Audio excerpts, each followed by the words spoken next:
नमस्कार, फाइटर समाचार में आपका स्वागत है। पेश आज 12 जून सुबह 6 बजे राजस्थान की खास खबरें। सुप्रीम कोर्ट ने नीट परीक्षा को लेकर सुनवाई हुई है। सुप्रीम कोर्ट ने काउंसलिंग पर रोक लगाने और री एग्जाम के लिए इनकार कर दिया। साथ ही अगली सुनवाई में एनटीए का पक्ष भी सुना जाएगा। सुप्रीम कोर्ट ने नेशनल टेस्टिंग एजेंसी को नोटिस जारी किया है। नीट यूजी रिजल्ट जारी होने के बाद से छात्रों का गुस्सा एनटीए पर फूट रहा है। मेडिकल स्टूडेंट्स ने परीक्षा आयोजित कराने वाली एजेंसी एनटीए पर कई सवाल खड़े कर दिए हैं। छात्रों का मानना है कि इस बार परीक्षा में कोई न कोई गड़बड़ी हुई है। इतिहास में पहली बार ऐसा हुआ है कि 67 स्टूडेंट्स को फुल मार्क्स आए हैं। इसके अलावा एक ही सेंटर में कई टॉपर निकलना भी नीट को शक के घेरे में खड़ा कर रहा है, जिसको लेकर सोशल मीडिया पर सड़कों पर स्टूडेंट्स प्रोटेस्ट कर रहे हैं। नीट परीक्षा को लेकर एनटीए के खिलाफ सुप्रीम कोर्ट में याचिकाओं की बौछार आ गई है। ऐसे ही भर्ती में पेपर लीक और नकल मामले में जोधपुर रेंज पुलिस द्वारा पकड़ा गया पौरव और उसका चाचा तुलचाराम मामले में मास्टरमाइंड है। दोनों रिश्ते में चाचा भतीजा हैं। दोनों ने मिलकर 12 साल में 19 सरकारी भर्तियों में पेपर लीक और नकल करवा चुके हैं। इतना ही नहीं, इन्होंने स्पाई कैमरा से भी पेपर लीक का प्लान किया था। दरअसल ये खुलासे चूरू के ताल छापर हाल बीकानेर निवासी पौरव से पूछताछ में किए हैं। पुलिस में चयनित महिला थानेदारों की बात सुन पौरव कालेर को ब्लूटूथ डिवाइस से नकल का आइडिया आया। उसे कुछ चयनित महिला थानेदारों ने कहा था कि वे भी अपने रिश्तेदारों की मदद से इसी तरीके से अच्छे अंक लाकर सिलेक्ट हुए। पूछताछ में पता चला कि नकल और पेपर लीक से कई लोगों को सरकारी नौकरी भी लगवा चुके हैं। ऐसे में सरकारी नौकरी लगे 60 कर्मचारी एसओजी की रडार पर हैं। एसओजी ने इन 60 लोगों का डेटा जुटा लिया है। मामले की गहनता से जांच की जा रही है। लोकसभा चुनाव से पहले कुछ नेता भाजपा व अन्य दल छोड़कर कांग्रेस में आए तो बड़ी संख्या में कांग्रेस नेताओं ने भाजपा का दामन थामा।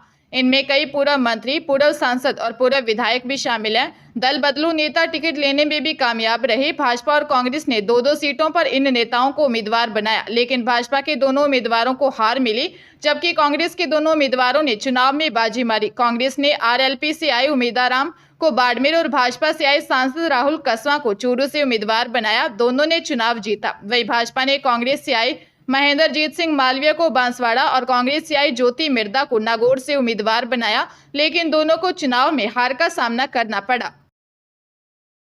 टोंक जिले की निवाई थाना पुलिस ने स्कूल के बैंक खाते से 5 लाख रुपए का गबन करने के आरोपी स्कूल के उप प्राचार्य को गिरफ्तार किया।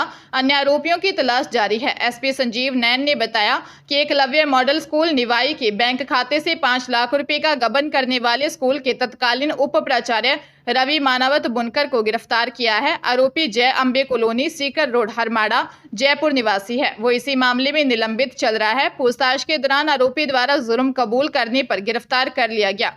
दरअसल 9 जून 2023 को Eklavya model residential school Niwai में एसडीसी सत्येंद्र सिंह निवाई दत्तवास ने स्कूल के प्रधानाचार्य की ओर से रिपोर्ट दी कि उप प्राचार्य रवि मानावत ने 23 फरवरी 2023 को कार्यकाल से चेक बुक के अंत में से चेक चुराकर फर्जी हस्ताक्षर कर 5 लाख रुपए स्कूल के बैंक खाते से खुद के खाते में जमा करवा दिए।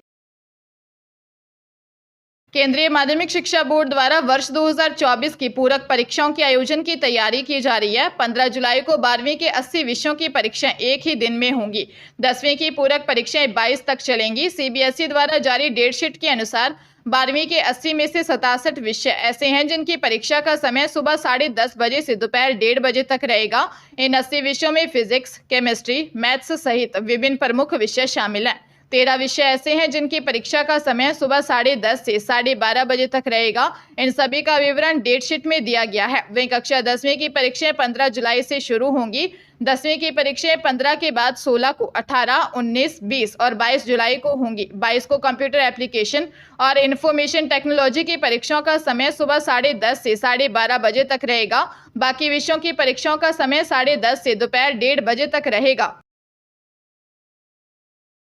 हार्डकोर क्रिमिनल्स और गैंगस्टर्स के ठिकानों के बाद राजस्थान में पहली बार साइबर ठगों के ठिकानों पर कार्रवाई की जा रही है। डीग पुलिस ने प्रशासन की मदद से ढोकला गांव थाना सीकरी में बुलडोजर और जेसीबी की सहायता से सरकारी जमीन पर बनी 4 दुकानों को ध्वस्त कर दिया। कार्रवाई का एक वीडियो आईजी राहुल प्रकाश ने भी जारी किया है। इसमें उन्होंने लिखा कि सेक्सटॉर्शन और साइबर ठगी करने वाले अपराधियों के अड्डे जमींदौंस मेवात के बच्चों के उज्जवल भविष्य के लिए आहुति पुलिस की ओर से। दरअसल 8 मई को डीग पुलिस ने साइबर ठगों की गैंग पकड़ी थी। साइबर ठगों के खिलाफ जांच की गई तो पता लगा कि साइबर ठग साध निवासी से बनेनी ढोकला गांव थाना सीकरी के सरकारी जमीन पर 4 दुकानों का निर्माण करवाया हुआ है।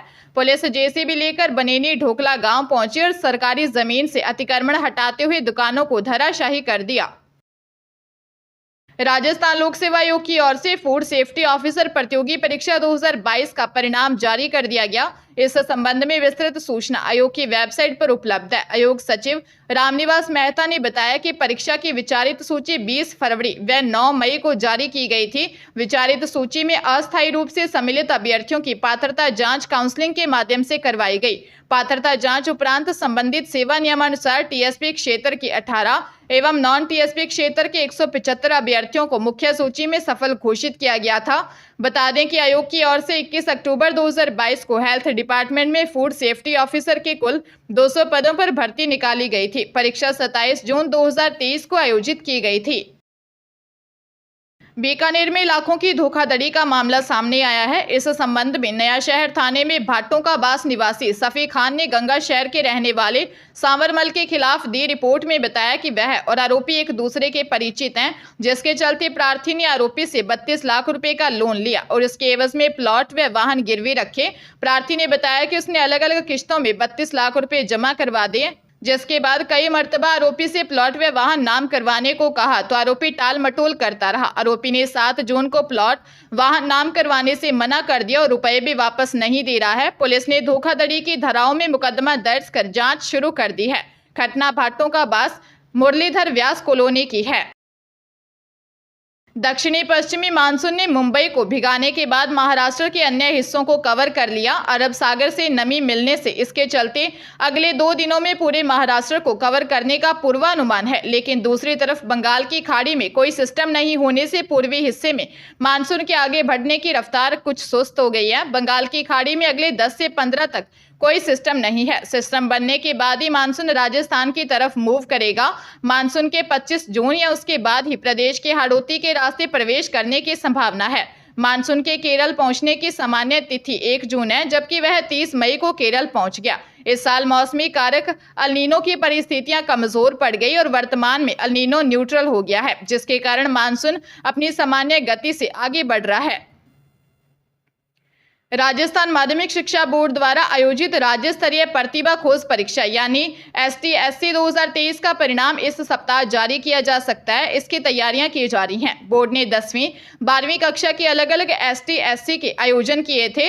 इनकी अलग अलग उत्तर कुंजियां जारी कर आपत्तियां भी मांगी जा चुकी हैं। बोर्ड सूत्रों का कहना है कि करीब 10 आपत्तियां मिली हैं। इनके निस्तारण एक्सपर्ट के माध्यम से करवाए जा रहे हैं। बोर्ड के आधिकारिक सूत्रों ने संकेत दिए हैं कि आपत्तियां कम हैं, इसलिए निस्तारण भी जल्दी हो जाएगा। ऐसे में परिणाम भी इसी सप्ताह में जारी किया जा सकता है। परीक्षा के परिणाम का 10,000 से अधिक परीक्षार्थी इंतजार कर रहे हैं। धौलपुर जिले के निहालगंज थाना पुलिस ने ट्रक चालक के गत दिनों लापता होने और बाद में चालक की हत्या करने के मामले के खुलासे के बाद से फरार चल रहे आरोपित को मनिया इलाके से गिरफ्तार किया है। पुलिस ने करीब 4000 किलोमीटर तक आरोपित का लगातार पीछा किया। आरोपित गौरव भी ट्रक चलाता था और वह शहर की राठौर कॉलोनी में किराए के मकान में रहता था। घटना के बाद से वह फरार चल रहा था। थाना प्रभारी ब्रजेंद्र सिंह ने बताया कि गांव खुर्द निवासी जितेंद्र शर्मा ने 11 मई की रात्रि अपने भाई की हत्या कर शव चंबल नदी में फेंकने का आरोप लगाया था। पुलिस ने मुकदमा दर्ज कर जांच शुरू की। प्रकरण में आरोपित लगातार ठिकाना बदलता रहा, जिस पर एसपी ने आरोपित गौरव की गिरफ्तारी के लिए 15,000 रुपए का इनाम घोषित किया। पुलिस ने आरोपित गौरव ठाकुर निवासी बोरेली को मनिया से गिरफ्तार किया है। पुलिस आरोपी से पूछताछ कर रही है।